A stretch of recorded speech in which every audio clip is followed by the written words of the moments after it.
I was about 13, 14, your sort of age. I felt so far away from Jesus. I'd spent a couple of years at this point, I hadn't been going to Mass. I still at a Catholic school. And I felt so far away. And all of a sudden I ended up on a school trip to House. Some of you know House, it's just down the road. And it was so cool because I actually found out that some of my friends and some of the coolest kids at the school that I really looked up to had a deep and profound faith.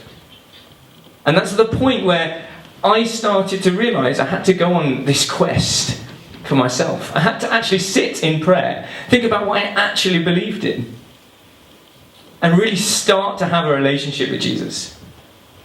And from that point on, the journey has just been incredible. So many things have happened in the last 5 years of my life, and more, that have surprised me every step of the way. You know, when I was 17, 18, I was finishing off my A-levels, I thought I was going to go and do chemistry at university, it was going to be great, and then I realised the only reason I was going was because everybody else was going, and that just wasn't a good reason. So I went away and I was on pilgrimage in Lourdes, and I sat there in the grotto and I prayed to Jesus. I said, Lord, show me another way. Where do you want me to go?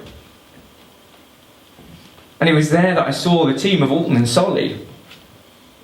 I saw them uniting young people like yourselves in prayer. And I was amazed. I then thought back to the time I spent at Solly and how important that was for me. And it led me to a place where I ended up having 2 amazing years on this team. Many of the team members here this week were on the same team as me. We lived together for a year.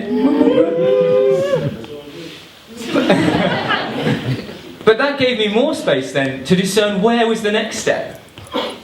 To really continue with Jesus and say, Jesus, where do you want me to go? You know, this was a surprise. Gosh, I didn't realise it was going to be here. Where's going to be the next one? Years later, the next step was coming to seminary. Oh my gosh, I couldn't believe it. But that all started just over in that convent over there, in a loft chapel. And I was sat in adoration, optional adoration during Advent time. I don't remember whether you remember. Some of the team at the back.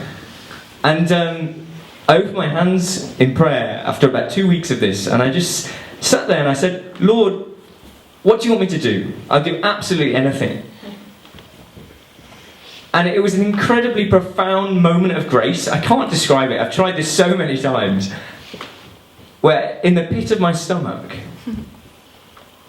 I felt the Lord calling me to the priesthood. And I was so scared, it was unreal. I ran down the stairs, and an hour later I was sat with Father Michael Dolman, some of who you know well. And I said, I think Jesus wants me to be priest, but I don't want it. Tell me it's going away. And he gave me some great advice. Because really, at that point, I wanted to go get married. I wanted to, I hadn't had a girl, but I wanted to get married. I wanted kids, I wanted a family, and I wanted to sail off into the sunset, it's what we all want to do. And he gave me a great piece of advice. He said, if the Lord is truly calling you to the priesthood, day by day your love for the priesthood will become so great, he will try to put that desire within you that you can imagine doing nothing else. And that's truly what's happening at the moment. I can't say it's going to happen, I'm not there yet. And that's the exciting part of the adventure. But every step of the way, it's just been such a surprise, a joyous surprise, that I've been taken to a deeper and deeper place where I can truly, truly be with Jesus and go wherever he's sending me. And that's exciting.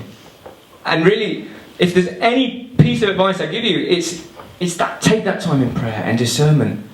Day by day, grow closer and closer with Jesus, and he will surprise you. You might be scared at some points to do some of the things he tells you, but he always transforms desires within our hearts. He transforms us, he moves us from where we're comfortable into that place where we might not be comfortable, but gives us the grace to do it, and to do it joyously for him.